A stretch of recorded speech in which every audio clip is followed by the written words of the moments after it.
Please insert your saved character disc from any of the first 3 Quest for Glory games into the disc drive, so that your hero can make the journey to Quest for Glory, Shadows of Darkness.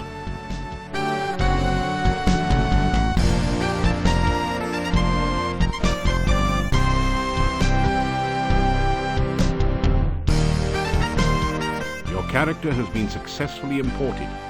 Welcome to Shadows of Darkness.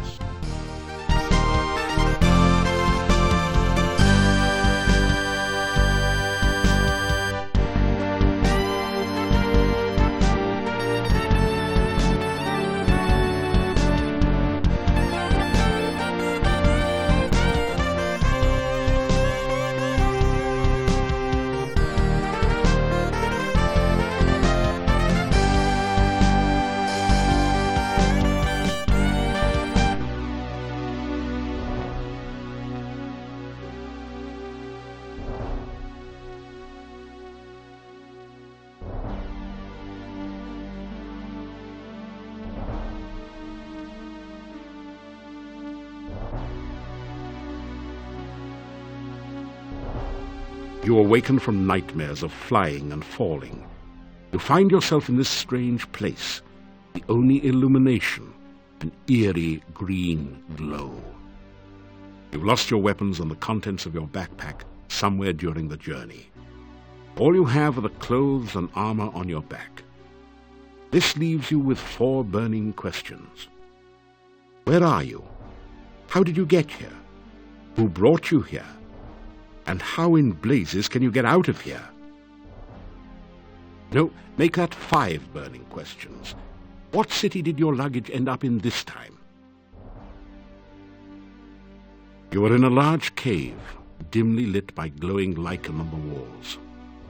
Strange, irregular outcroppings of stone grow from the ground, looking like the skeleton of some enormous beast. Here and there, petrified human bodies seem to grow half in, half out of the floor and walls.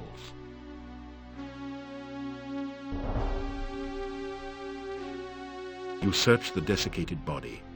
The only still usable item is a dagger, which you pick up.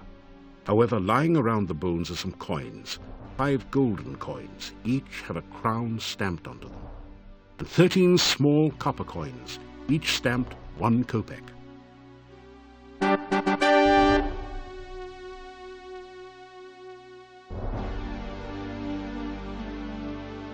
A brief search reveals a piece of hard grey rock, which you take, and some coins, 3 crowns and 13 kopecks.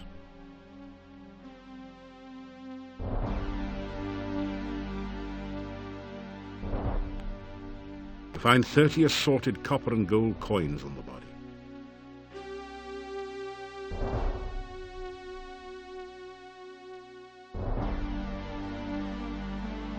Strike sparks off the flint using your dagger. Torch soon begins to burn, almost as if by magic. You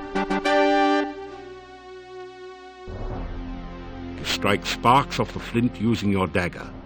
Torch soon begins to burn, almost as if by magic. You take the torch.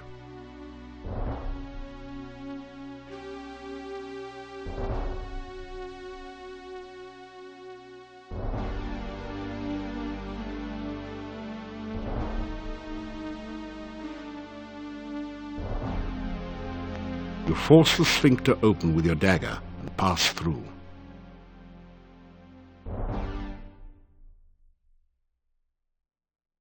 You've made it into a large chamber. Stone valves, like the one you just passed through, apparently block 3 other passageways. There is a huge stone altar in the center of the room, and an exit to the south.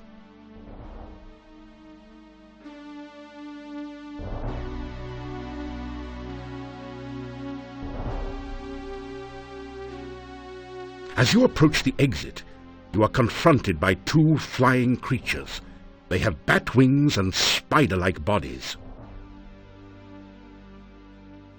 Frantically searching for something better with which to defend yourself, you snatch a battered old sword and shield from the remains of a not-so-lucky combatant. Just in time, you prepare yourself for battle.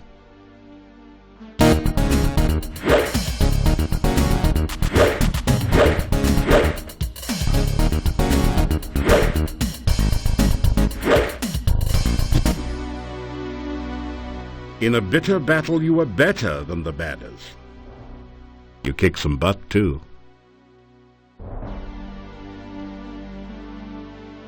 You're in the heart of the cave. Stone valves close off passageways leading in all directions.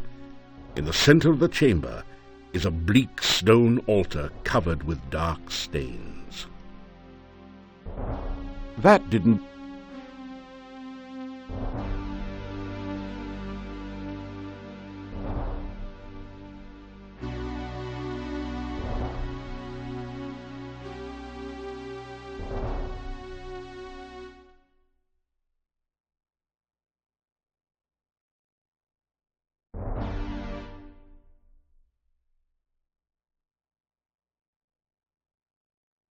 You've made it into a large... You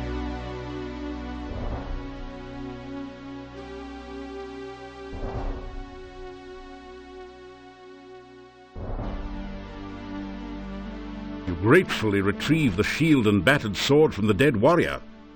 You hope that they will serve you better than they did their last owner.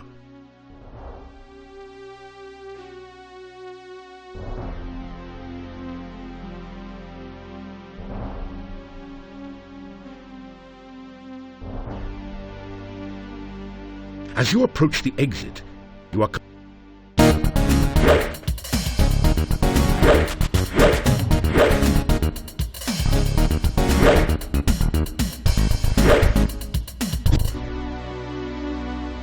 In a bitter battle, you are better than the badders. You kick some butt, too.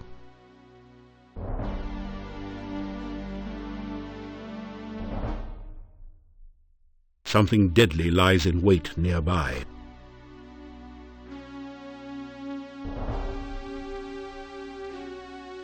A heavy rope bridge spans the deep chasm. You can see the entrance to a large cave at the bottom of the pit. You catch an occasional glimpse of a horrid, multi-tentacled monster just inside the cave.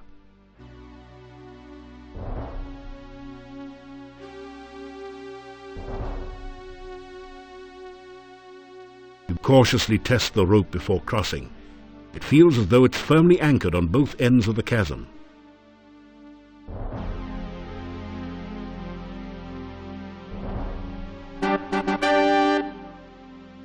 You just barely made it across the pit.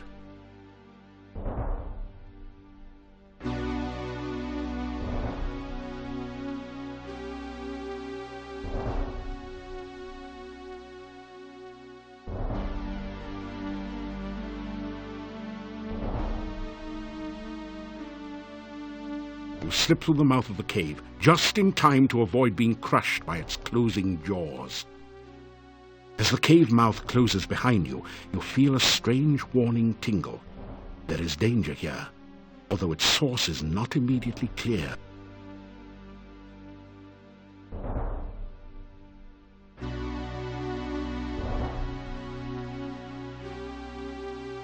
You are alive!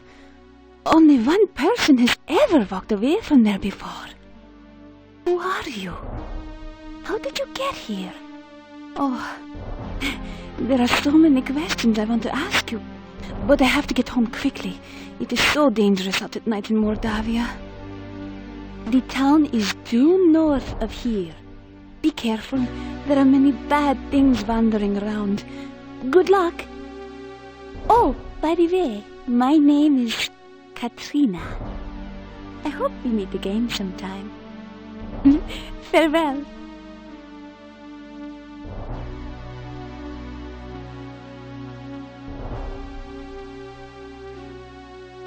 The six-pointed symbol seems to pulse with energy and comes loose in your hand when you touch it.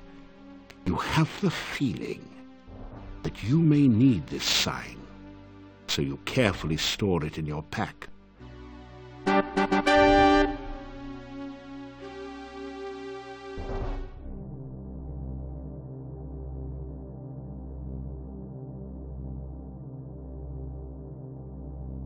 The path is dripping with slimy goo. You're having a hard time maintaining your footing on it.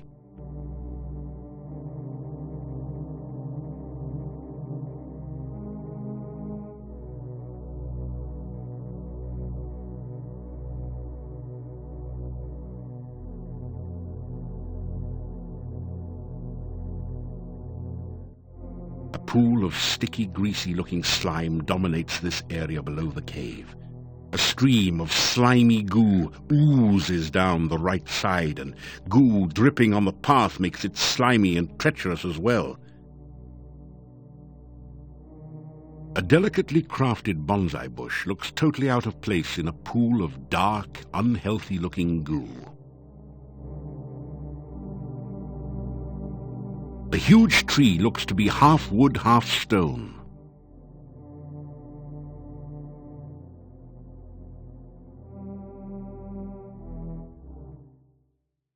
Your danger sense tingles. You sense deadly danger from the swamp. It might have something to do with the grasping, disembodied arms. You see a floating, coruscating ball of light. The heavy odor of decay overwhelms your senses and makes you feel slightly nauseated as you survey this gloomy swamp.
You find some copper kopecks on the no longer undead.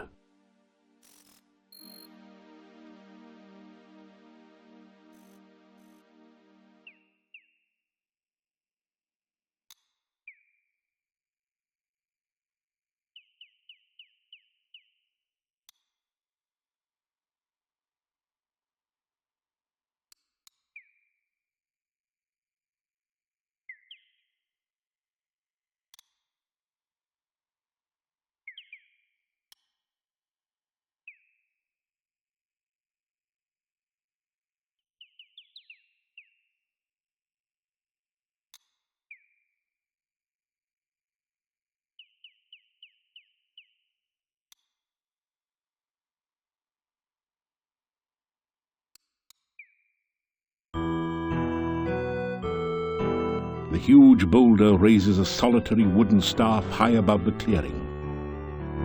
The curved staff has a very organic look to it. Its curves seem somehow feminine. You can feel a sense of magical power radiating all around it. You graciously but gratuitously grasp some grass. The staff feels warm and almost alive in your hand. You hear an eerie voice in your head. This I must first do, the sacrifice of life for one of love. You find yourself letting go of the staff very quickly.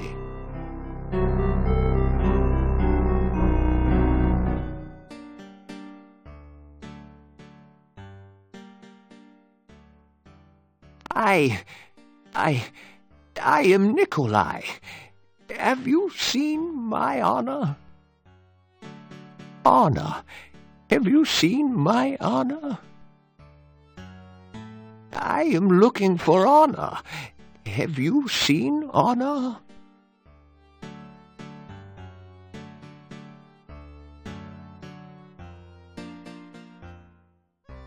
As you enter the northern part of the town, you hear the sound of a chisel chipping away at a stone block. A man is carving gravestones at one end of the street. Your attention quickly moves from the stone carver to the ominous Gothic building in the center of the street. There is definitely something not right about this structure. A sense of great danger and hunger comes from near the door of the massive stone building. The hectopus seems somehow calmer as you present the Dark One sign to it. You get the feeling that there's something it wants you to do with the sign.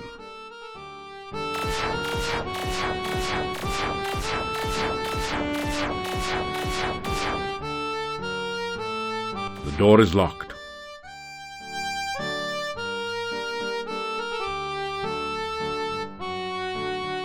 The headstone carver stares at you and then goes back to work. You introduce yourself to the gravedigger. Me, Igor.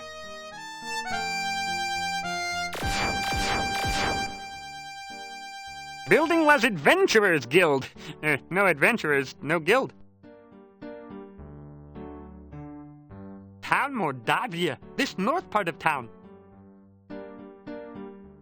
Oh, this day job. Also work graveyard shift. Little graveyard humor there. Igor dig graves in cemetery. Igor put dead person in grave. Igor cover dead person with dirt. Igor put headstone on grave. Oh, plenty job security around here. Business is piling up. Little graveyard humor there. Again.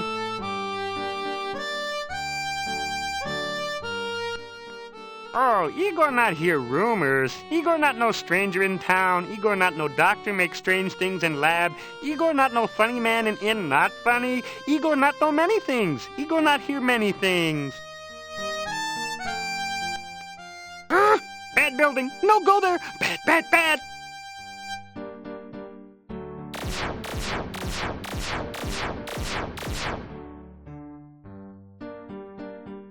You! How did you get here? Why are you here? Few strangers come to Mordavia. I am the Burgomeister. It is my job to know everyone and everything that goes on here.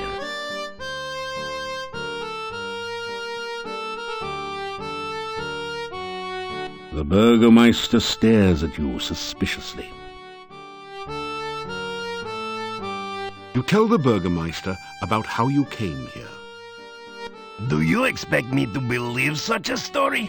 That you could walk out of that cave alive? That the cave would be open? Tell me no more lies.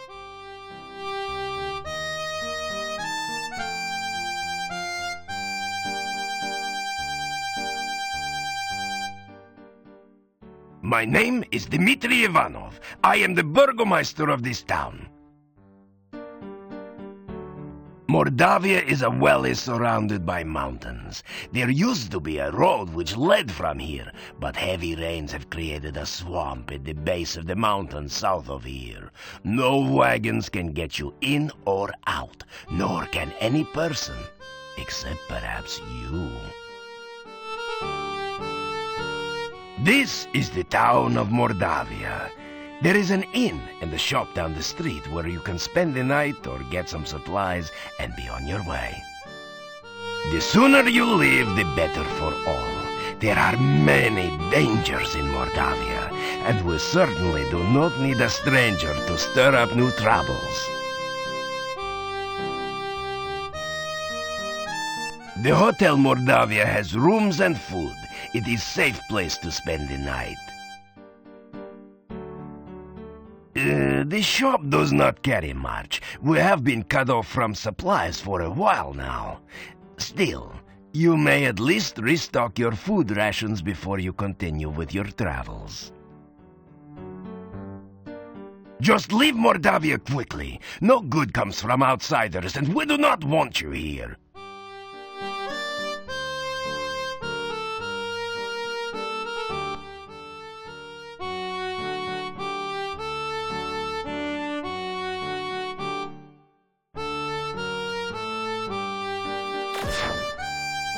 The door is...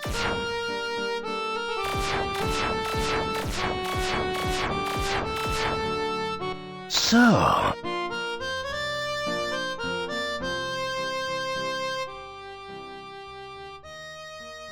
that building was abandoned many years ago. It is dangerous, and by rights it should have been torn down. Stay away from it. The Adventurers Guild is in the north part of town, but it's closed and boarded up. There have been no adventurers here since the road was flooded. By the laws of the land, I must give you the key for the asking. Perhaps it will be of some use to you.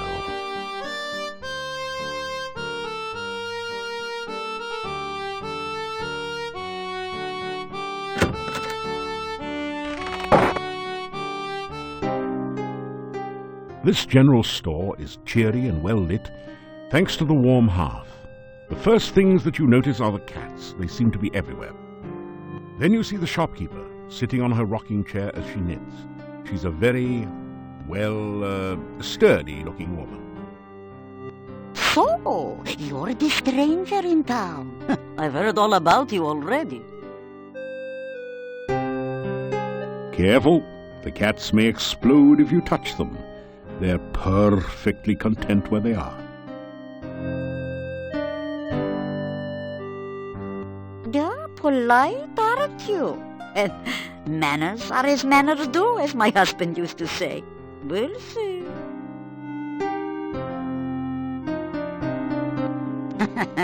You can call me Olga. Mrs. Stovich is too formal after all. We don't welcome strangers here. They bring nothing but trouble.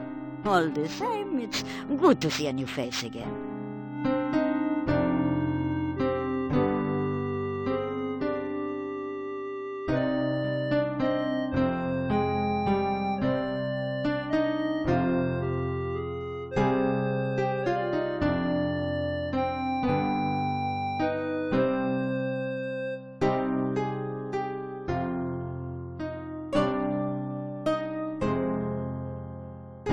First,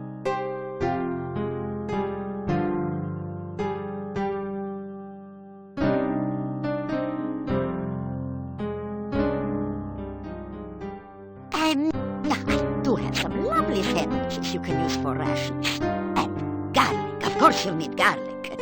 I've also got some oil you can use to keep the weapons and armor from rustling. And if you like sweets, I've got some yummy homemade candy. Although the garlic-flavored ones have all been purchased by now. I'll have to make some more. Oh, and a shopping bag to carry things in. I have a couple of those left.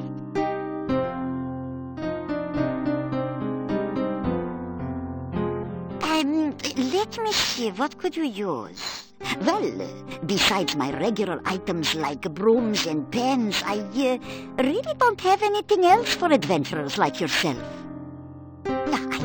And 3 twists of candy will cost you just 5 kopecks. The kids love them. Oh, now garlic is a must-have item. It's just 25 kopecks for a bulb, and it will add flavor to any food. storekeeper looks around nervously for a moment, then continues. You know, some say garlic also has medicinal and protective properties. My husband always said I make the most interesting sandwiches. They're very good for you, and I only charge 50 kopecks each for them. The shopping bag costs 50 kopecks. It is very useful for carrying your purchases or other large things. A flask of household oil will cost you 100 kopecks. It's good for door squeaks and can also be used to loosen up rusty wagon wheels. I can sell you a very nice large pie pan for 250 kopecks. Oh my, I've always admired the men who can cook. You can purchase the hen broom for 350 kopecks. I'm sure you'll really clean up with it.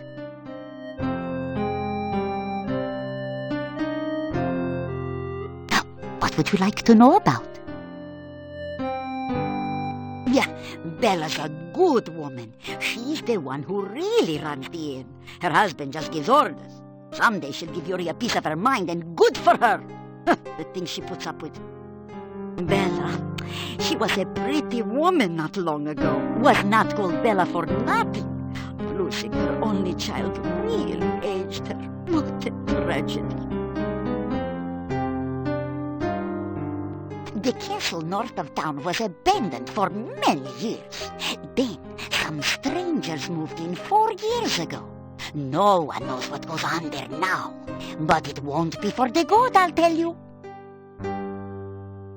Werewolves are gypsies, no question about it. They change into wolves at night, eating anyone they can get.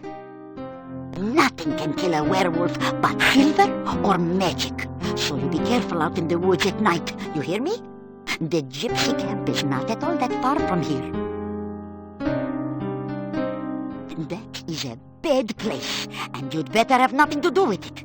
It is dangerous and should have been torn down long ago. Many a stranger never came back after asking questions about it, so don't let your curiosity be the death of you.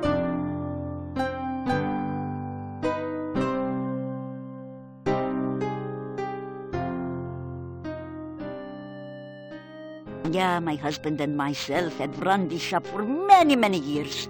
My husband passed on now, but I keep it just the way he liked it. A well-run shop is a busy shop, he always used to say. Not very busy anymore, what with the swamp. But I try to keep it going the best I can. Mostly housewares, but a few items that might interest you.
Goodbye, or as my dear departed Boris used to say, may the winds blow fair at your back.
You bait the trap with avocado from your sandwich.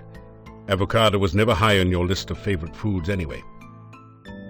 trap starts working.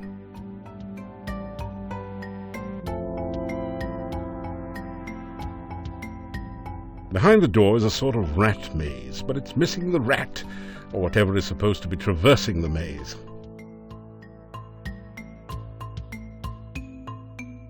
You hear something bouncing around behind the door. A lot of somethings.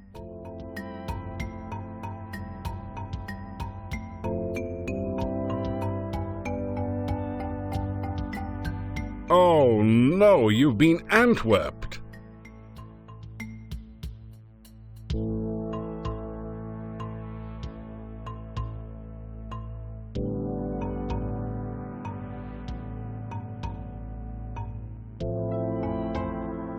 Oh no, you've been Antwerped.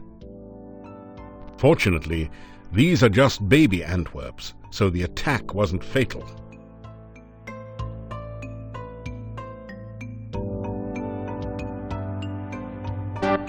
You've caught an Antwerp. It's simply amazing. That didn't...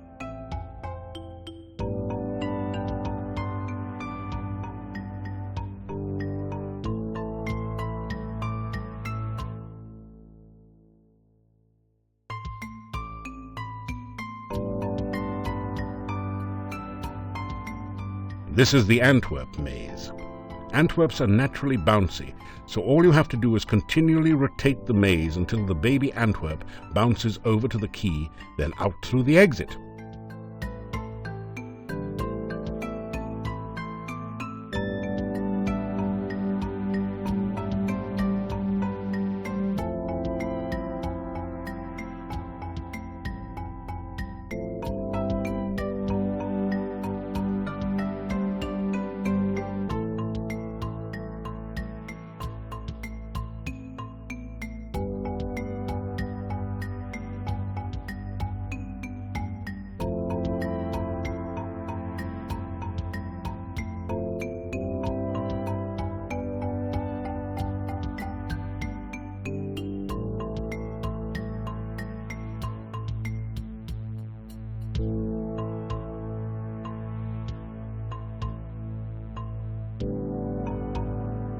The Antwerp has found a hole in the space-time continuum and slipped back to the beginning of the maze.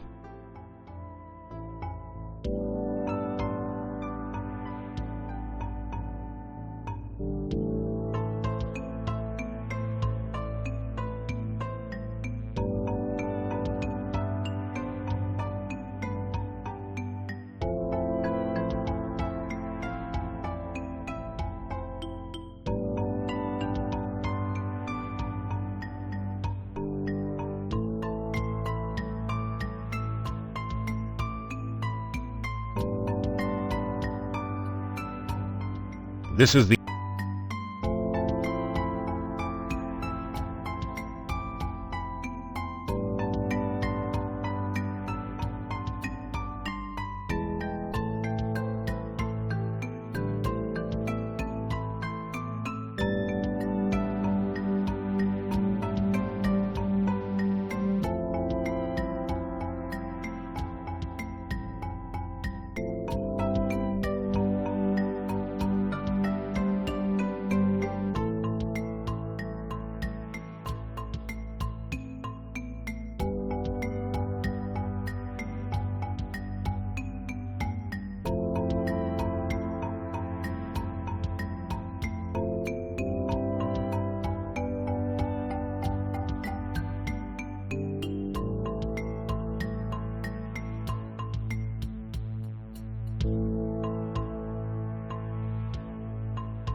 The Antwerp has found a hole.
The Antwerp has found a hole in the space. Time the maze rotations, so the Antwerp is lined up on the path you next want it to follow. If the Antwerp is moving too fast for you, try bringing up the control panel and slowing down the animation speed. Watch out for the holes. Also, remember that an Antwerp can only bounce to a certain height. You may need to turn the maze over.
The Antwerp has found...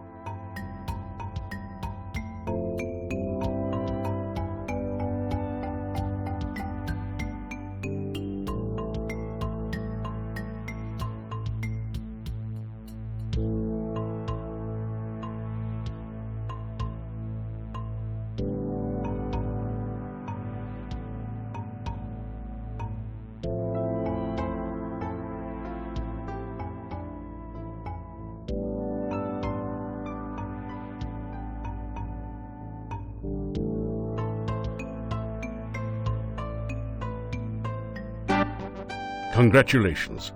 You've used the baby Antwerp to get Dr. Cranium's laboratory key from the maze. You add the key to your keyring.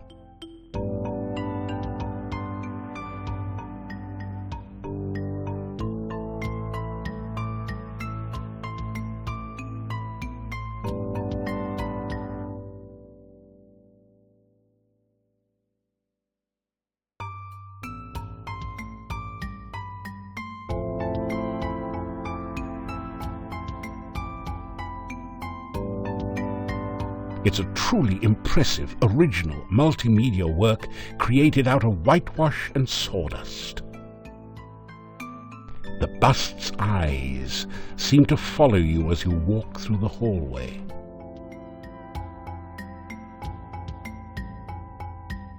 You faintly hear a voice saying, "Don't knock! Come on in!" from beyond the door. You hear mysterious bubbling and sizzling noises. Every once in a while you think you hear someone muttering to himself.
Great!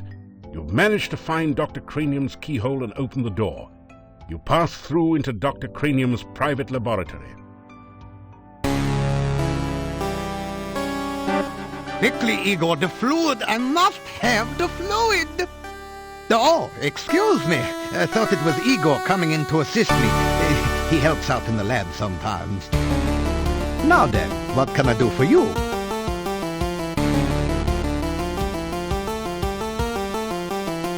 You say hello to the scientist. Welcome to my laboratory. You must have more than the usual intelligence and perseverance to have made it in here. You introduce yourself to Dr. Cranium and tell him a little about your adventures. I should be most interested to hear about your travels and your scientific discoveries along the way.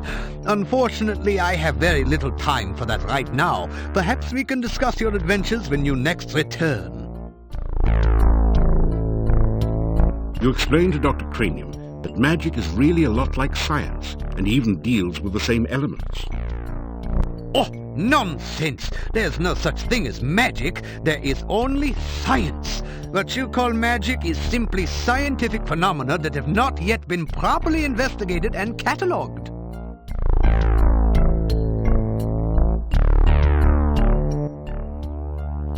My name is Dr. Cranium. I am Moldavia's chief scientist and a certified genius. Some call me mad, but I much prefer Dr. Cranium. Ah, yes, science. I'm glad you asked. Science is the process of systematically increasing our knowledge of the world through observation and experiment. Unfortunately, some of the townspeople here seem to have no concept of the wonders of science. Some of them even claim my little inventions are magical. Such poppycock. There's no such thing as magic. Still, the townspeople insisted that I should be able to use my magic to cure wounds and sickness.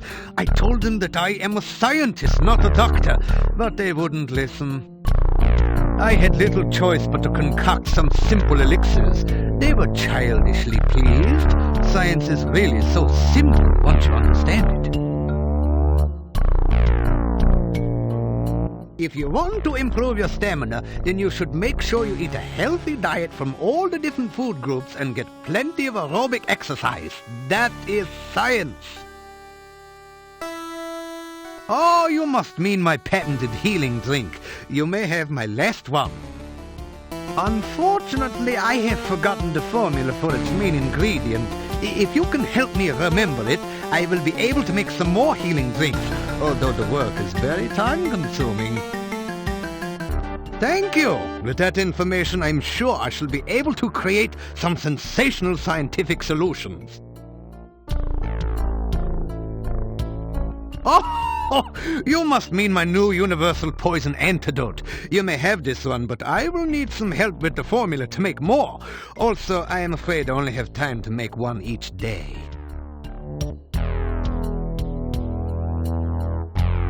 Thank you. With that information, I'm sure I shall be able to create some sensational scientific solutions.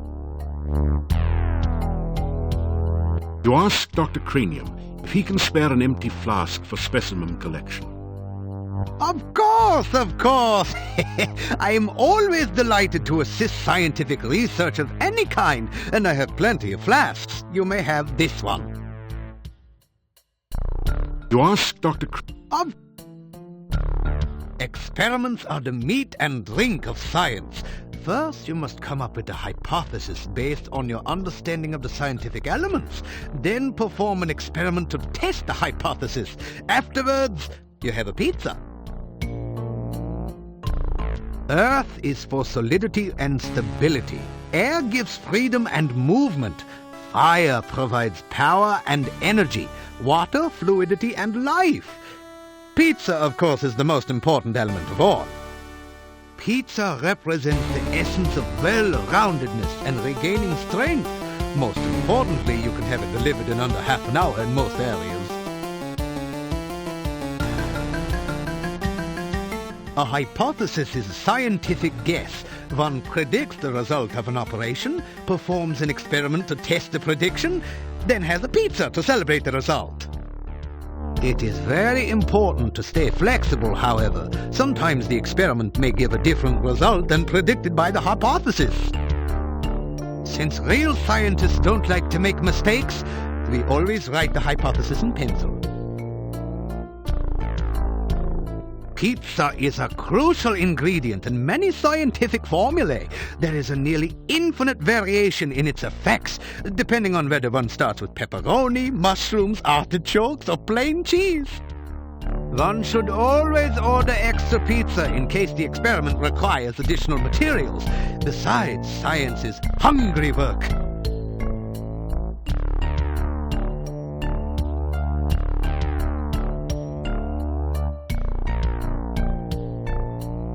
There is, of course, no such thing as magic. There is only science.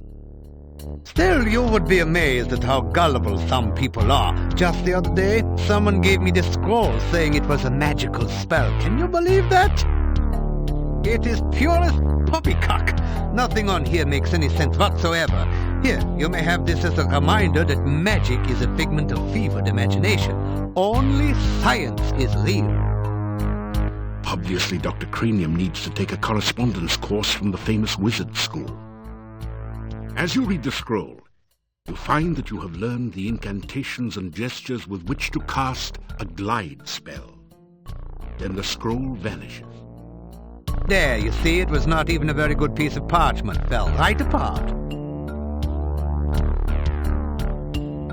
Igor is the gravedigger and tombstone carver. Business has been slow lately, perhaps because there are very few people left in town, so Igor sometimes comes in to help me with my work. Igor has had less work of late. The forest is just as dangerous, but there aren't very many people left in town who are stupid enough to go out there at night, you know. I like to think of it as a sort of evolution in action. Igor is carving out quite a niche for himself in the gravestone business. You might say he is well on his way to becoming a rock star. Then again, you might not. The cemetery is outside of town to the east. It has proven a fruitful source of materials for my experiments. There are also some interesting and cryptic puzzles to be solved there.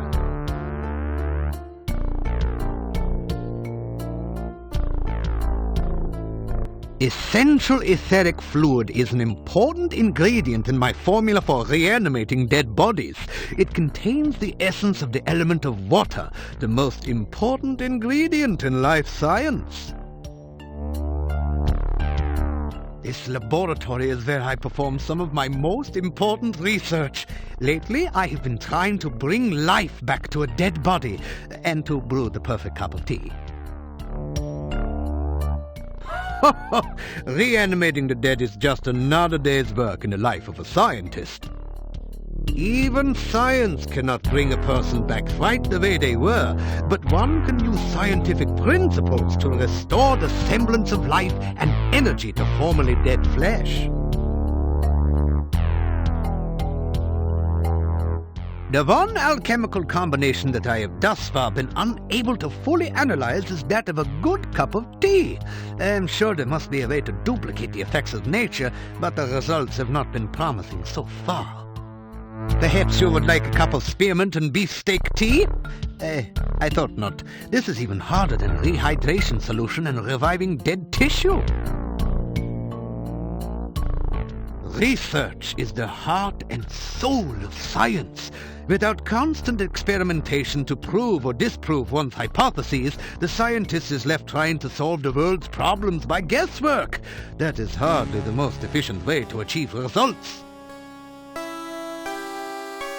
I try to maintain a modest selection of useful experimental equipment in my simple laboratory. Unfortunately, it has become very difficult to obtain the most modern scientific accessories since the road out of the valley became closed by the swamp.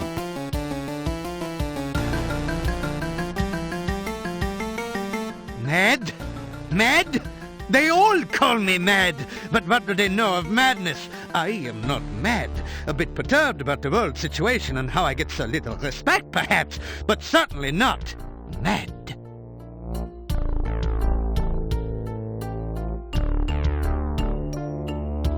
It's a beaker full of eyes, and they all seem to be looking at you. Dr. Cranium likes to stay ahead of his competitors.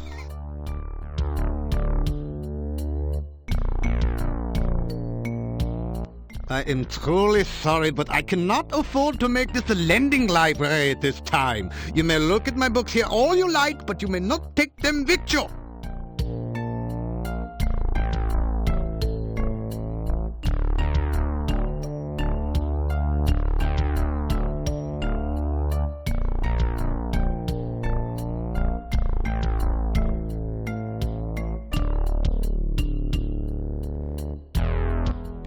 It looks for all the world like a medieval moonshine still, but Dr. Cranium is far too intelligent to drink alcohol, so he must be developing a new fuel or something.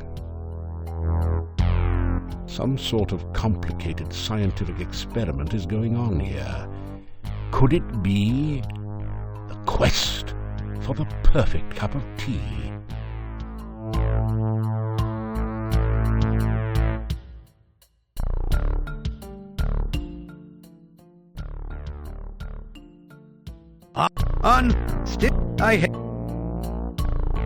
If you want to improve your stamina, then you should make sure you eat a healthy diet from all the different food groups and get plenty of aerobic exercise. That is science.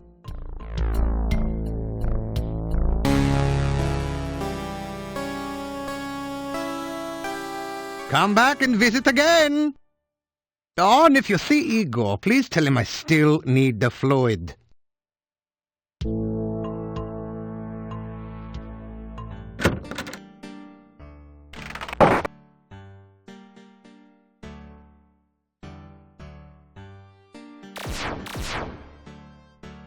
The headstone.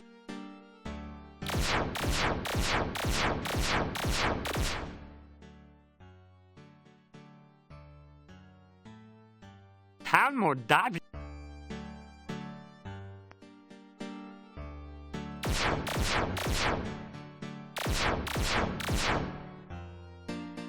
Lock the door using the key the Burgomeister gave you.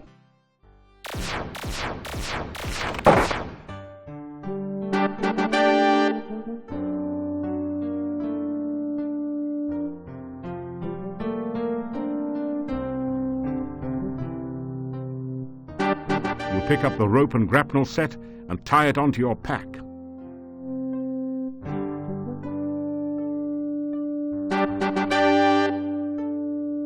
Your legs are too stiff and sore to use this right now. This desk holds the... This desk...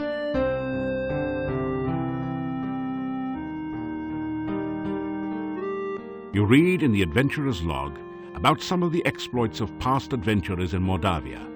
Prominent among them is the story of Pyotr and the Dark One's cult. Near the end of the book, Pyotr tells how he led the armies against the Chernovi cult outside the Dark One's cave. The fighters were trained soldiers, but the cult members fought like madmen. Suddenly the cult members changed their forms and became grotesque monsters. Many of the soldiers panicked and ran. The battle was nearly lost. Then Pyotr heard the voice of Irana. "By all my will, I banish you to..." The voice was cut off. The cult members screamed and ran. Pyotr entered the cave and searched for some sign of life. All he could find were the grotesque remains of cult members. The only sign of Irana was her magical staff lying on the ground. Pyotr picked it up and left the cave, knowing that Irana was beyond his help. Pyotr then tells how he brought the staff back to town and placed it in the town square. A garden of flowers instantly sprang up around it. Near the end of the book, Pyotr tells that he was going to seek out the rituals of the Dark One and destroy them. There are no later entries. You sign your name into the adventurer's logbook with a flourish. It's almost become a habit by now.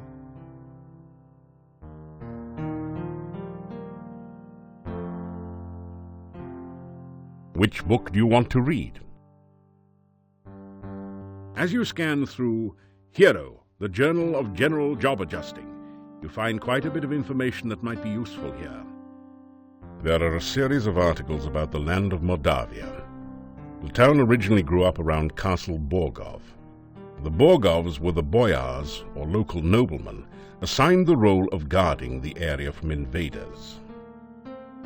The chapter on fauna describes a number of interesting creatures. The Necritor is a vicious carnivore with big, sharp teeth. Some of the other monsters sound even more horrific. In the forest lives the Lishi, a creature known for playing practical jokes on travelers and playing riddle games, but which can also be helpful to those it likes. You learn about the Rosalka, the spirit of a murdered unmarried woman. Such spirits are said to inhabit lakes and rivers. They try to avenge themselves by drowning any man foolish enough to approach them. You could really learn a lot by reading this magazine thoroughly instead of just browsing through it. Isn't it nice that we included a complete copy in your game box? The book turns out to be an advertising brochure. It says, "I, Dr. Cranium, predict that someday one of my descendants will become the subject of a major computer game.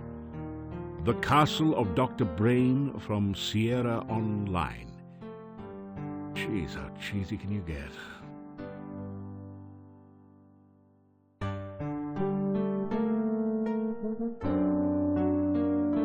The book is all about using spells in unusual and creative ways, such as calming a fire, using alternate flame and frost spells to make something brittle and break, and so on. You pick up a number of useful tips which will improve your spellcasting.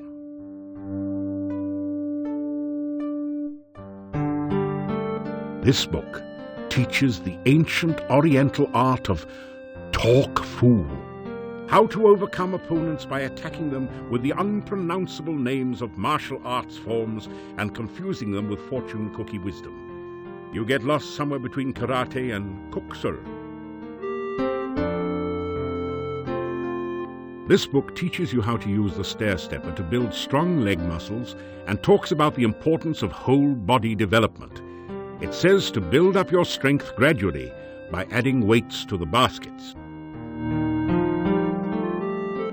Read through the book on spell-casting techniques again. It hasn't changed. You study the exercise manual again. It all looks pretty simple. Add weights to the baskets and walk back and forth on the steps until you get worn out.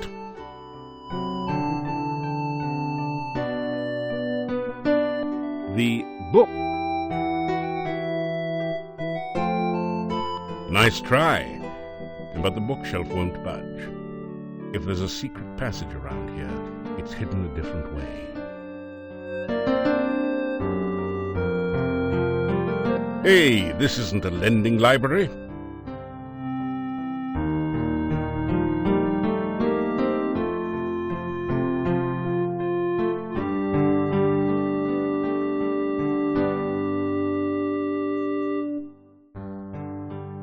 That was good climbing practice, but you haven't quite got it yet. Keep trying.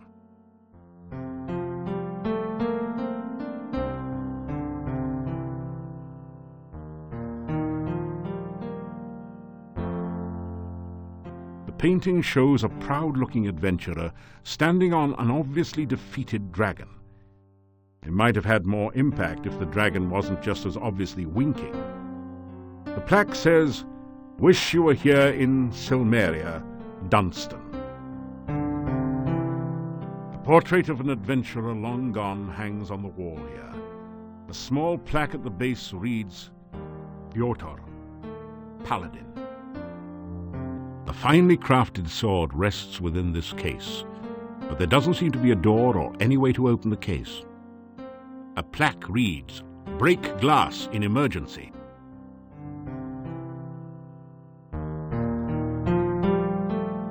Are you kidding? You have trouble forcing a mayonnaise jar open, let alone a heavy case. You'll need to build up your strength before you can get through this one. The case looks totally solid, as if it was constructed around the sword. A plaque reads, "Break glass in emergency only." case is totally sealed. You can't find any way to open it.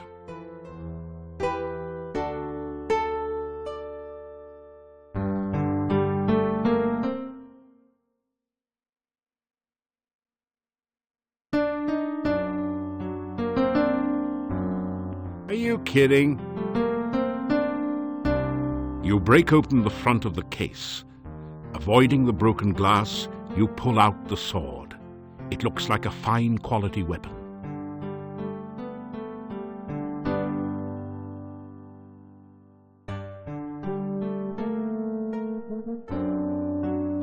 There is an empty picture frame above the bookshelf. Either somebody thought the wall itself was a piece of art, or a thief has been at work here. There is a quill pen and an inkwell on the desk, next to the large book. Amazingly, the ink still has some life. There is a set of coat hooks in one corner. You never knew adventurers were expected to be that neat.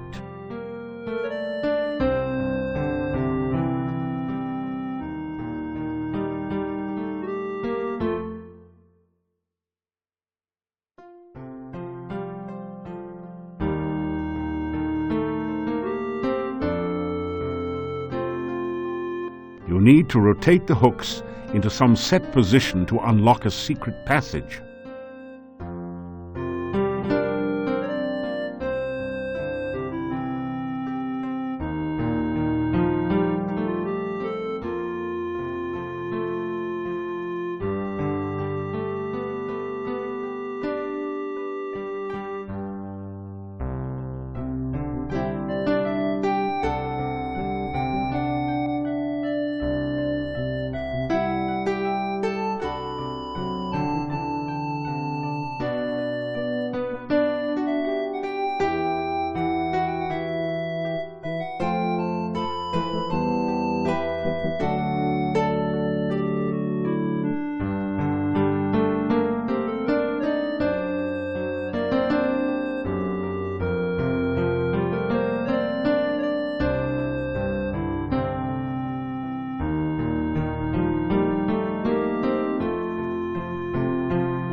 You are so exhausted that everything you do hurts. Better get some rest.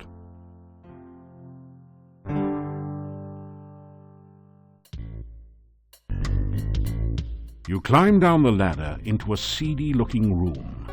A massive door blocks off a smaller room in the rear. This isn't as dusty as the Adventurers Guild, and the torches look recently lit.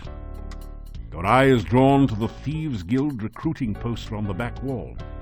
It gives you fond memories of your home guild. Behind the innocent-looking surface of this room lies great danger. You sense that traps for the unwary are everywhere.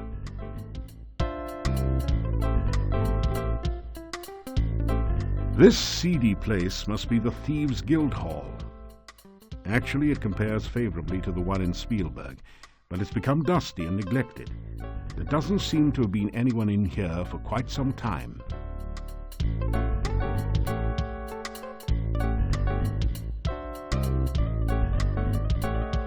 This is a Thieves Guild recruiting poster, featuring a sophisticated worldly master thief. In an early excess of 3D poster art techniques, the artist has arranged the poster so that the thief is holding an actual plastic card. A legend at the bottom says, "Don't thieve home without it."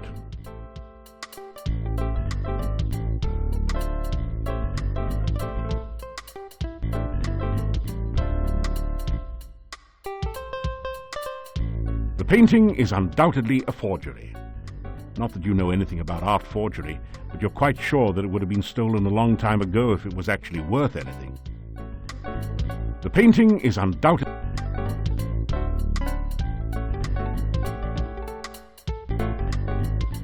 You examine the metal grate on the floor. It might be a drainage grate, but it's strange that there should be two of them right next to each other. This is a drainage grate. Strange that there should be two of them almost next to each other.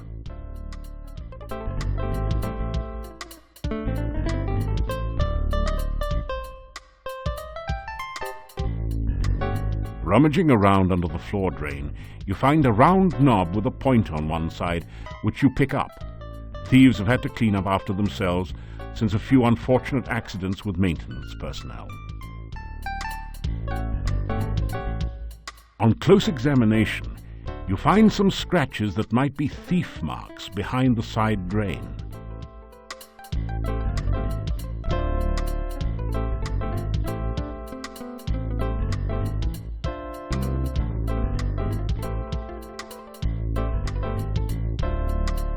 The double doors are, of course, locked. This is a thieves' guild, after all.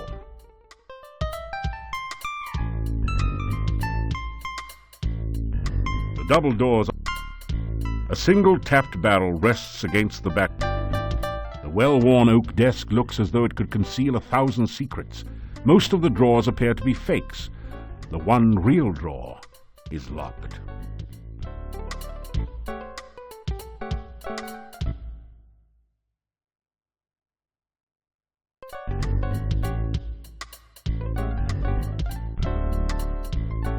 That didn't do anything.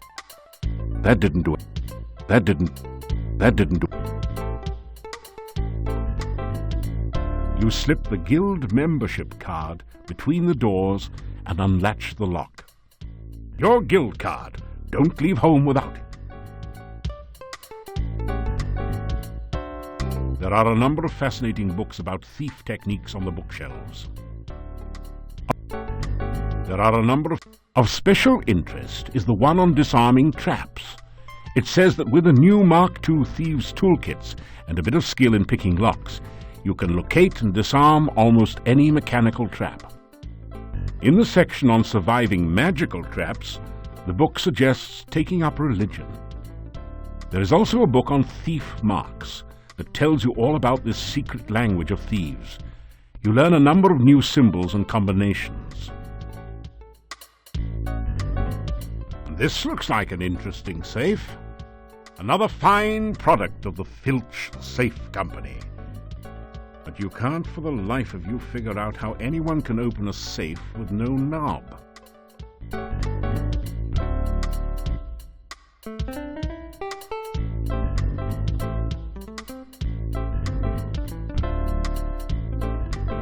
Now that you've replaced the safe knob, the Filch safe looks ripe for the cracking. You know, kind of like a walnut. To open the safe, you will need to spell out the combination with alternating right and left turns.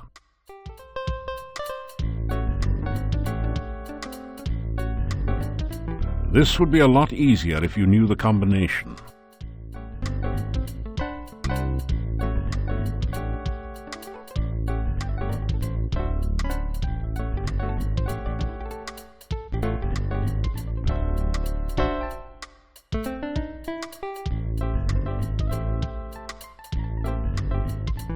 You quickly rifle the opened safe.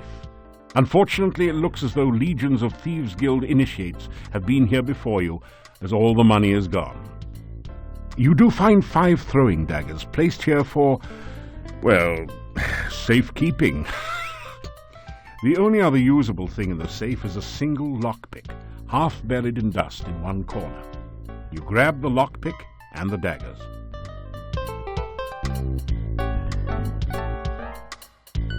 Some barrels have been stacked up in the corner, probably leftovers from wild guild parties.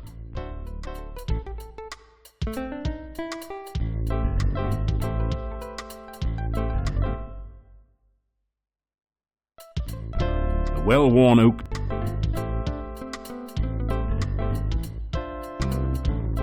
You've found a particularly diabolical poison gas trap. Fortunately, it's just like one of those described in the book on traps, so you are able to disarm it. Ah, that did it. The lock springs open with a satisfying snick. Inside the desk, you find a complete and hardly used Mark II Thieves toolkit. It has all the latest facilities for opening the toughest locks cracking safes, and disarming mechanical traps. There is one lockpick missing from the set, so you add yours to it. You also find a fancy match set of 3 throwing daggers, which you add to your collection. Finally, you find some sort of diary or logbook in the desk. The title of the book reads, Memoirs of a Master Manipulator. Modest, eh? You take it out and set it on the desk, but it's a little heavy to carry around with you. You leaf through the Chief Thief's logbook. An interesting entry speaks of a proposed night raid on the castle. The guild members would use the secret passage to avoid notice. You wonder which secret passage that might be. A later entry in different handwriting indicates how far the guild had declined recently. It seems to be just a bunch of doodling and some nonsense words. It says, Bad boys yell, good girls giggle, rich girls run. Not quite on the same standard as a nighttime castle raid. One of the final entries says, Fred and Frank caught out at night without hooks. Fred is dead and Frank sank. I'm the last. An ambitious thief will try to prosper by hook and by crook. The log closes with some incoherent ramblings about passing the deadly tentacled beast, then the horror, shadows of darkness enfold me, madness and mockery in the dark one's chamber. Sounds as though the author was in a chemically modified state. You depress the barrel tap, but nothing comes out. Instead, the barrel slides across the wall to reveal some sort of mechanism. This is a door unlocking mechanism. To operate it, push each of the tiles until all 9 tiles have been set to the correct pattern to open the door.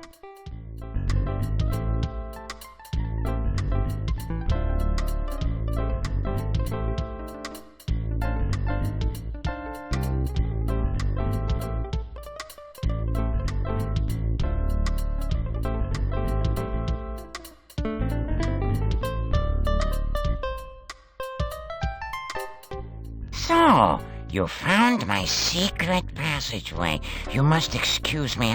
I'm not quite myself anymore. Oh, don't worry.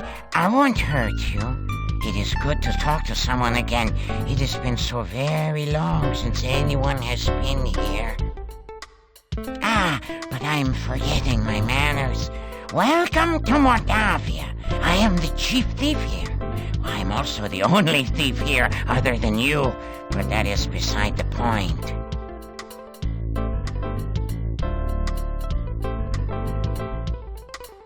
Feeling like an idiot, as you generally do when making the sign, you go through the motions of performing the thief sign to the monster. Well, of course you're a thief, or you wouldn't be here, idiot!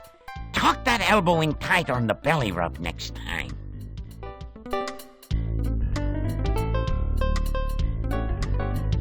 You are a very brave and honorable man to offer such a thing. Are you certain you are in the right profession? Do you want to be a thief or some kind of a hero? The 2 roles are usually mutually exclusive, you know. Interesting. You have had a good deal of experience. If you study up on trap disarming and thief signs, you will have almost every skill you need to become a master thief. Perhaps even a chief thief like myself. Pleased to meet you. It's so good to have someone of my own kind to talk to again.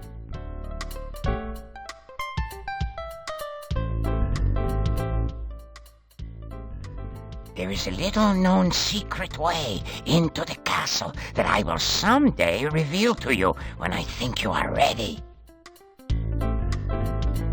This was once a thriving training ground for new thieves. They would come from miles around to learn the trade here. If only we were not completely cut off from the rest of the world, this would be the greatest thieves guild in the whole world. After I became such as I am, many of the members left. One thief said that I was no longer fit to be chief. After I showed him how fast I could throw daggers with these feet, he didn't say much. Never said anything again, as a matter of fact. The ones that left said they felt uncomfortable around me. Fools! Do they think this is some sort of brotherhood of man? This is a brotherhood of thieves! They should be uncomfortable around me. Soon it was just me and two others. They decided to explore the castle after the new owner moved in and never returned. So now there's only me and you. After I became such as I am, many of the members left. One thief said, the ones. You mean this passage behind me? It leads out of town under the bridge near the gate. You can use it to get out of town, but you cannot get back in. The door can't be opened from the outside. You have to be very careful with traps. Always check for them first. Take your time disarming them. One mistake can be your last.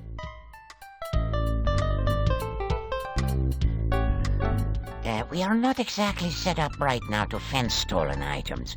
There are several places around the town where you might be able to find a bit of loose cash, though. I will tell you what. You go out and steal something from someone in town and come back and tell me about it. If it sounds like you know your basic thief skills, I will let you know where the really good places are. Do you like it? I'm afraid it is not very becoming, and to think I once despised cockroaches. It would be too dangerous for you to help me. If I, a master thief and chief of a major guild, dare not go back to the monastery, you would be wise not to even think of such a thing. I made a terrible mistake and broke into the monastery one night.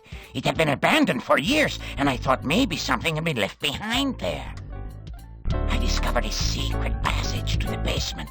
That place gave me the creeps. I felt like something was watching me all the time. When I got to the basement, I discovered a small statue I could easily take. When I tried to pick it up, I felt very, very dizzy. When I awoke from my faint, I looked like this. You can imagine my horror. Do you think it's fun to have 6 legs and no matching socks? Do you think I enjoy running around frantically and stopping suddenly for no apparent reason? Do you think it's fun to look in the mirror and wish you had a giant fly swatter so you could commit suicide? Is that your idea of fun? You idiot! You!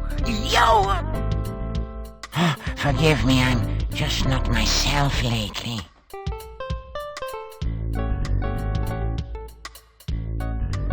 My name?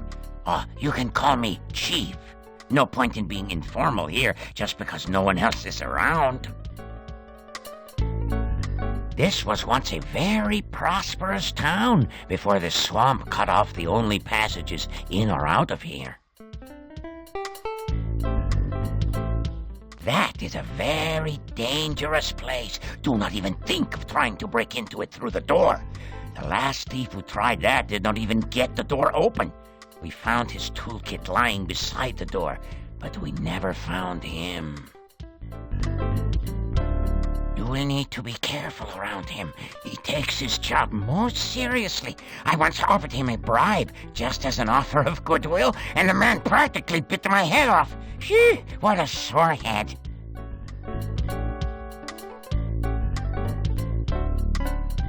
A strange man, a very strange man. No thief ever managed to break into his house unnoticed or steal anything from there. If you ever plan to stay at the inn or even just eat there, I would not recommend stealing from that place. The people there are suspicious of strangers anyway and would know who to blame. Do you mean Nikolai? Yes, his would be an easy house from which to gain money. Be wary, though. The Burgomeister's bedroom is beside the house, and Dmitri watches out and listens for the old man. That shop is very securely locked up at night. The only way to get into it would be to very literally break in the window, and that would attract unwanted attention. Do not try it unless you want to get caught.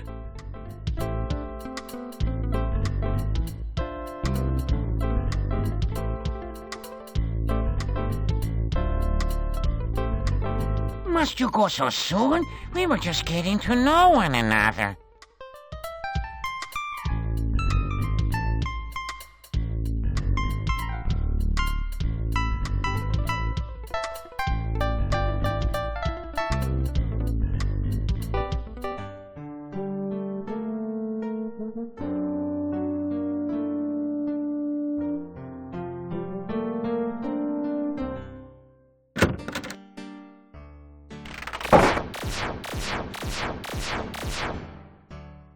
Still you remember?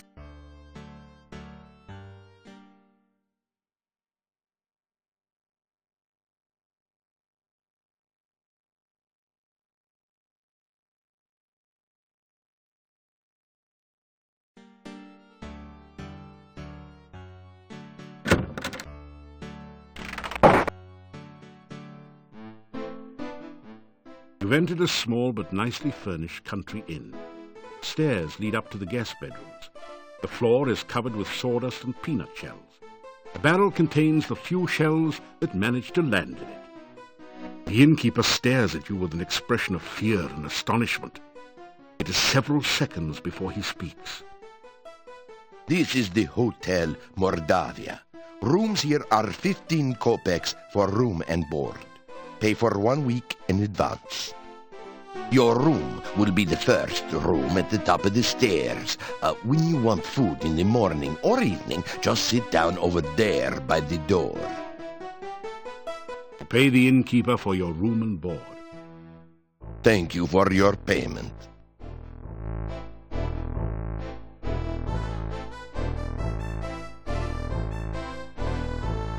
It's a garlic soufflé, Moldavian style.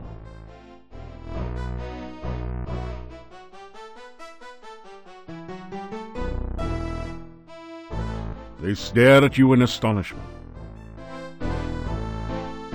You say you are a hero. Well, we will judge you here by your actions rather than your words. Magic is a very dangerous thing. We do not trust those who use or are used by magic. Make certain you do not give us any more cause for alarm.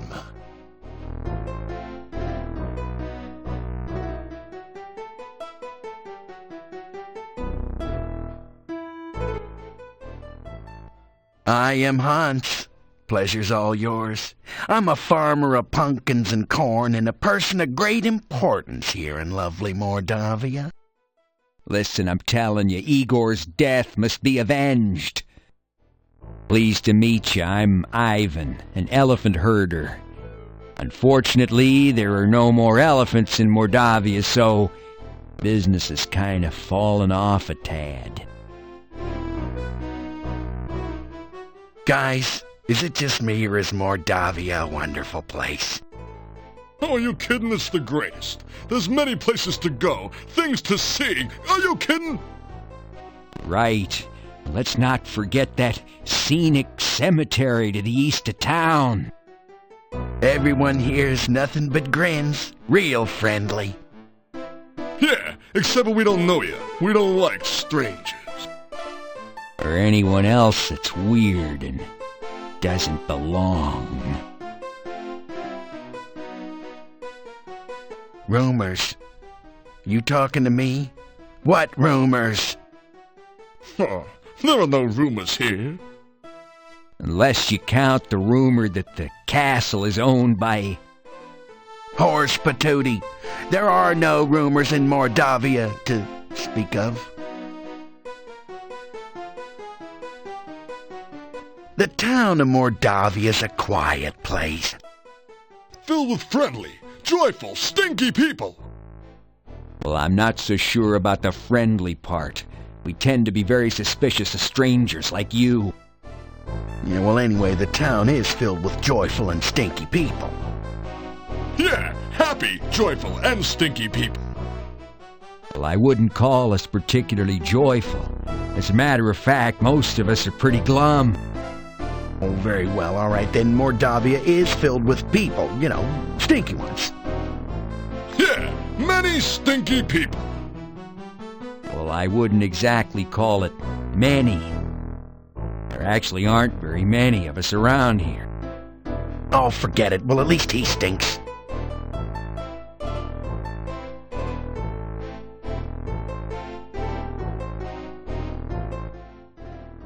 The Hotel Mordavia has been in my family for generations. It is the only place to be when darkness falls at night. Everything else is closed, and even we lock the doors. You must knock if you wish to come in. My name is Yuri Markarov. My wife's name is Bella. We are the owners of this inn. If you climb the stairs, your room is the first door on the right. The doors of the inn close before nightfall, so make sure you are always back before sunset. Make certain you are back in town before dusk. The gates of the town will close solidly to keep out any dangers. The Burgomeister is the mayor of the town. You will be wise to listen to what he says and stay out of trouble. There is not much for sale at the shop next door, but you may find something you need there.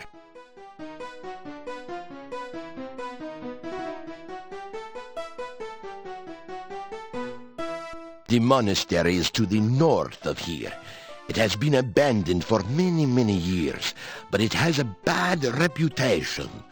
No one in town will go near it, and if you have any sense, neither will you. There are many ill things that roam this valley by night. Make certain that you never have to meet them. Never venture into the forest by night.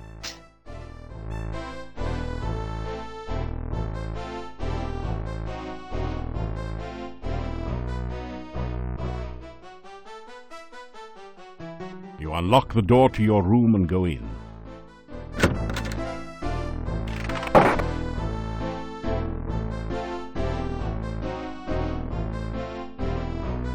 After some rest,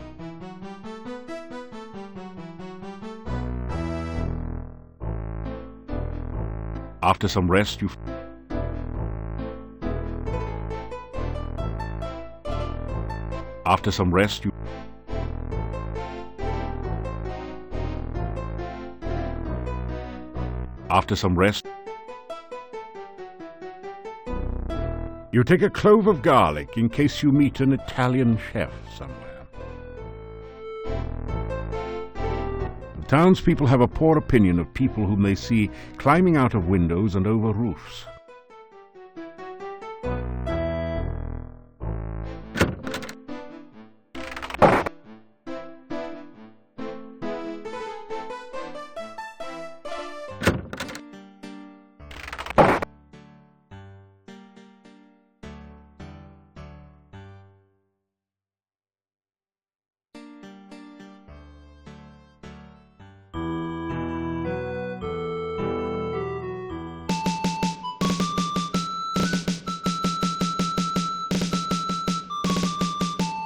Tall shocks of corn have been harvested and wait here to be stored for the winter. You take an ear of the corn and put it away in your pack. You've never been very good at making pumpkin pie. You can't take the scarecrow. That would be strawberry.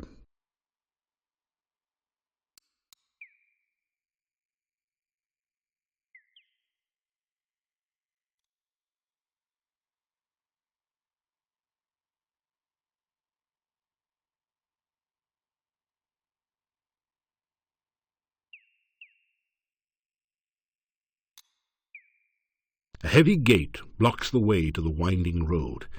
Far in the distance, you can see a majestic castle. Welcome to Moldavia. It's nice to have some fresh blood around here. We so seldom see strangers.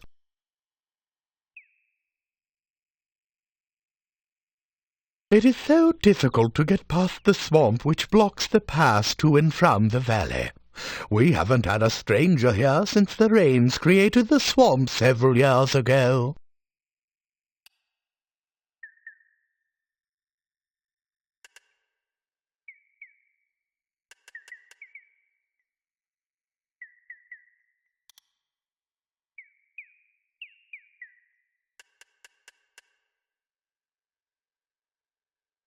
You've obviously done quite a lot for one person.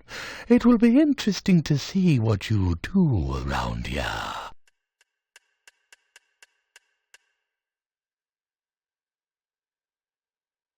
I am Boris Stovich.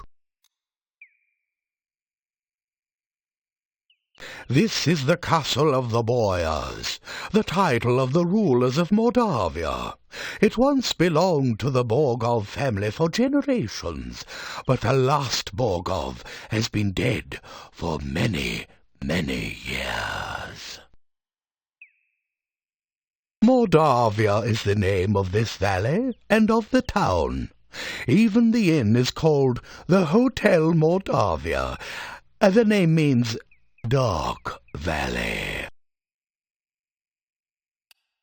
The heads of the Borgov family were the Boyars of Moldavia for ages. The last Borgov disappeared at the time of darkness. No one knows what became of him. It is bad luck to even speak of the time of darkness. Moldavia was a safe and lovely land before that time. Much has changed since then, and for the worse. Boyars are rather like barons of other lands. They own the castle and protect everyone within their domain. I'm not certain who all lives in the castle. I so seldom see anyone from there. There's the master, of course. Then there's the strange foreigner. There's also the master's daughter, I believe, and some rather strange guards. Beyond that, I really can't say. I haven't actually seen the daughter, but I know the master is quite proud of her. The master desires privacy, and I respect that wish. As I always say, the will of the master is the shall of the servant. I wrote that. He is an unpleasant sort, with a short beard and moustache, and a funny hat. He is rude when giving orders, and he has the habit of staring at a person and licking his lips. Most unsavory.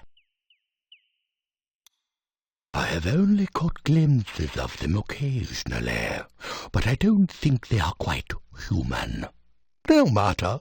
If a man does a good job, then whether he is a man does not matter.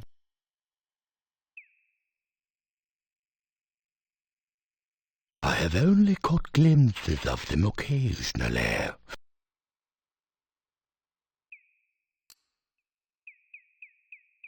I am the gatekeeper of Borgov Castle. Is it not true that he who guards the gates is the keystone speaker? This is the gate to Borgov Castle. You can see it in the distance behind here. I am here to make certain that only welcome guests may enter through here in the daytime. At night, this gate is guarded by huge necrotaurs, who make certain no one tries to enter without permission. The town of Mordavia is to the east of here. Turn to the east as you leave and continue until your way is blocked by rocks. Then turn north and you will find the gates of the town.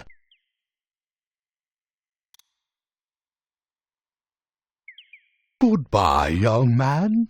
May the fireplace be warm and the drink cold at your journey's end.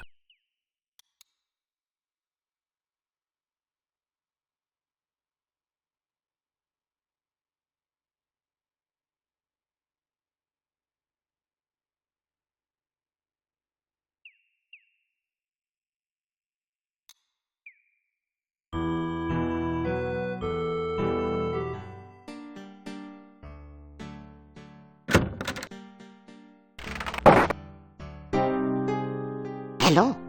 Do you have any news?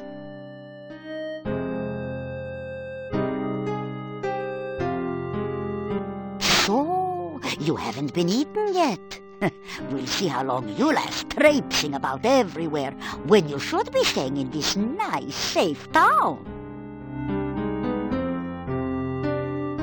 Tell Olga about what you've been doing in Mordavia.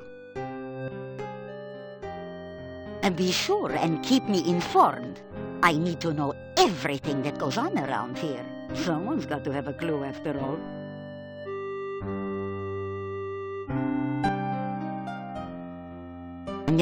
My sad departed husband. His name was Boris. Gone 3 years now. He was such a good man.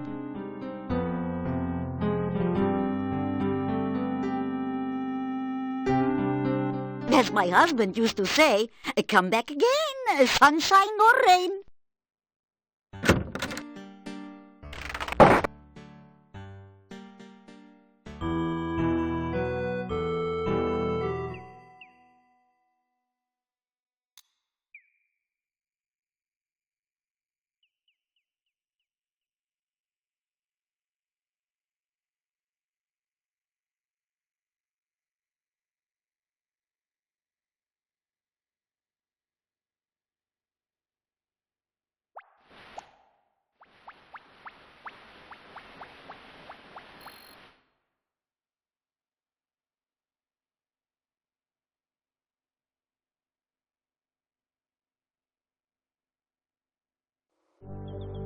The majestic mountains in the background provide a beautiful contrast to the grim gravestones and crypts of the cemetery.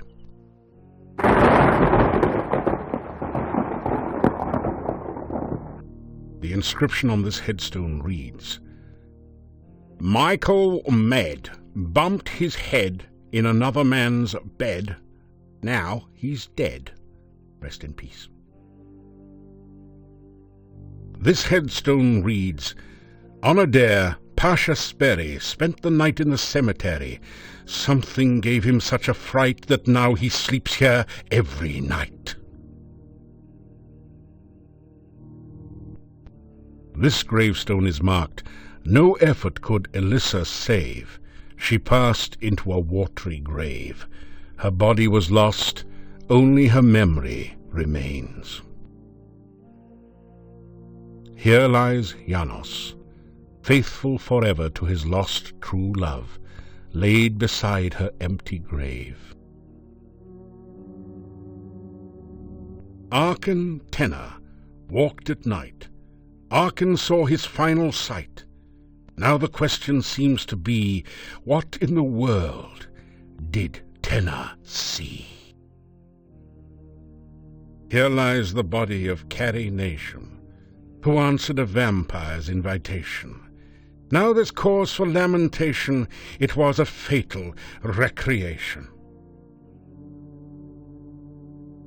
Here lies the spirit of Barney Blue, to his lover was untrue. So she knew just what to do, fixed herself some Barney stew. An inscription on the door says, "House of Ligeia Poe, may she rest forever." It's filled with this season's earnings. A penny shaved is a penny earned, or so they say. A heavy stone door seals off the Borgov family crypt. A relief carving on the door shows the crest of the House of Borgov. 2 spare coffins await their customers here. Apparently Igor has finally managed to get ahead of business. The dirt needs to stay here. Would you like to be buried without a blanket? And come to think of it, you'd probably just as soon not be buried at all. The gravestone is cold to the touch. The epitaph is, of course, engraved.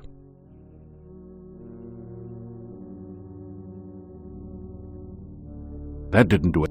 That didn't do it. That didn't do it. That didn't do it.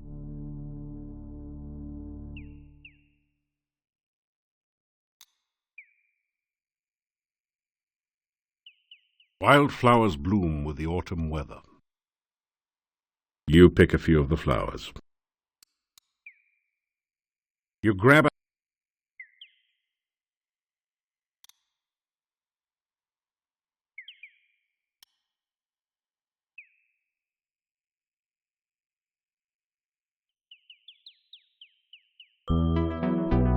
You have come to a beautiful garden deep within the forest. A stream flows gently in a loop around the central island. Feelings of peace and harmony permeate the area.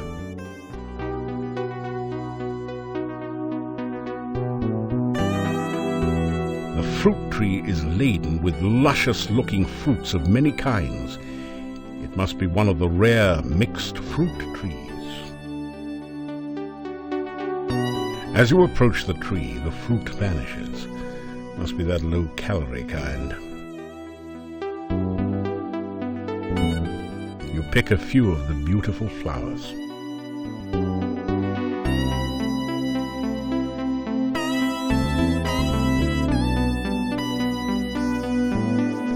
That's a dirty job that you don't put.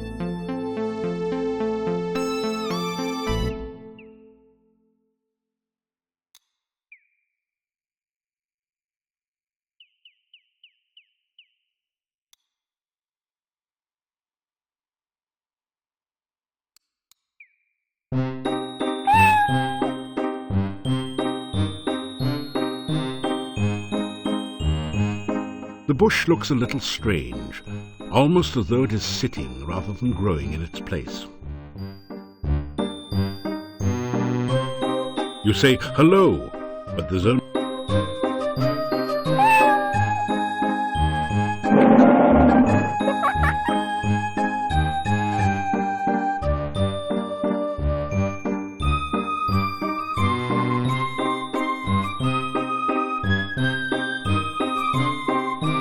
Tell the creature it's called the Lishi. Ah, that's the price of too much fame. Now you've gone and guessed my name.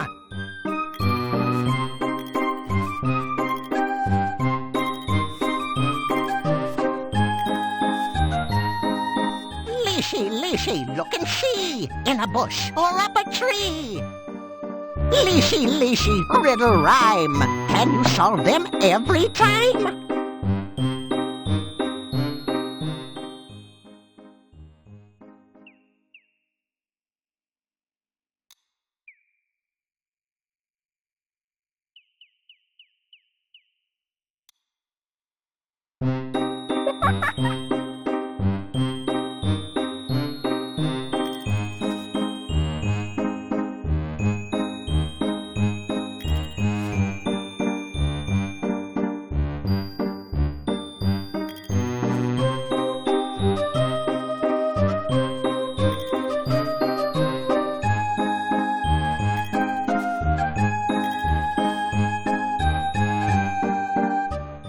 Two and two make 6. A little bush is in a fix. If you save a plant from goo, I can help you with a clue.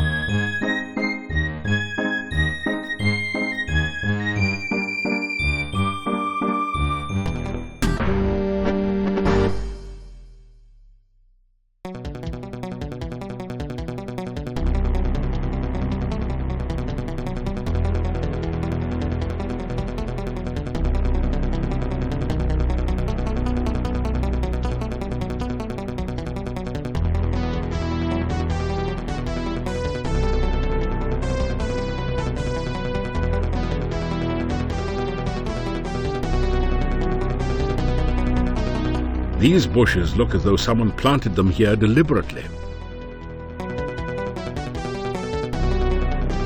The bush won't budge. It's almost as if it were welded to the spot.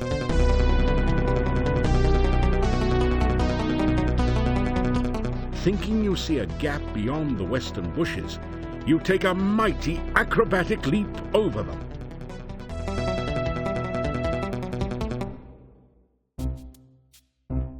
Every sense tingles with the feeling of danger. The eye sockets of the skulls glow with deadly energy. Even the hut looks hungry.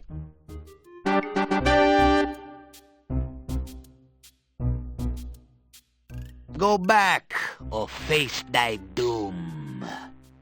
Hey, wait a second. Don't I know you from somewhere? Yeah, you're the guy that turned Baba Yaga into a frog. So what are you doing here? Trying out for the part of soup du jour or auditioning for the main course? She's back to her old self, if you knows what I mean. Other than a craving occasionally for flies and a distaste for frog legs, she's the same as ever.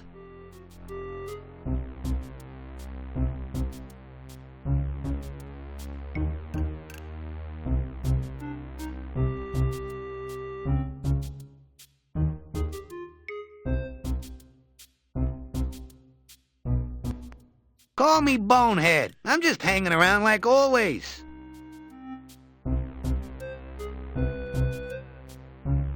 Danger? Around here? Nah, must be your paranoia acting up again. This place is as cozy and safe as a coffin. You can see for yourself that the hut's okay. Took it a bit to settle down from the last flight, though. You mean the hut of brown, now sit down sort of thing the last time you was by? Well, that don't work anymore. Just go up to the hut and it'll squat and let you in, if it wants you in. My eye? Not bad at all. I has to admit, you gave me a real gem.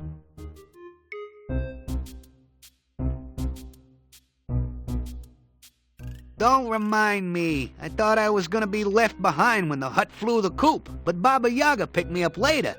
You sure made her mad. Yeah. Good to see me again, I know. So, what do you want?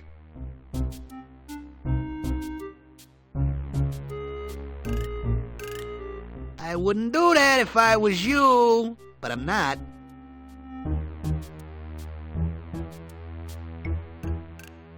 That did. Don't come back unless you got a reason to be here.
There's something strange about this bush.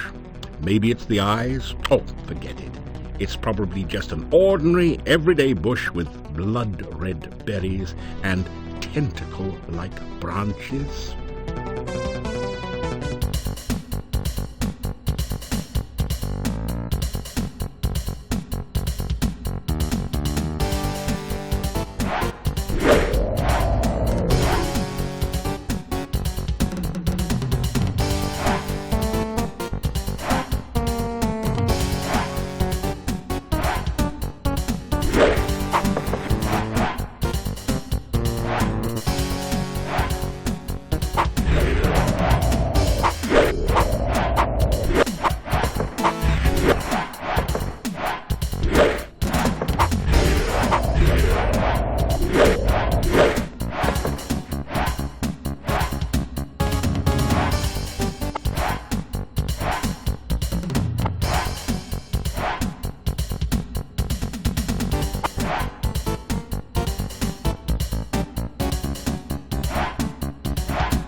There's something strange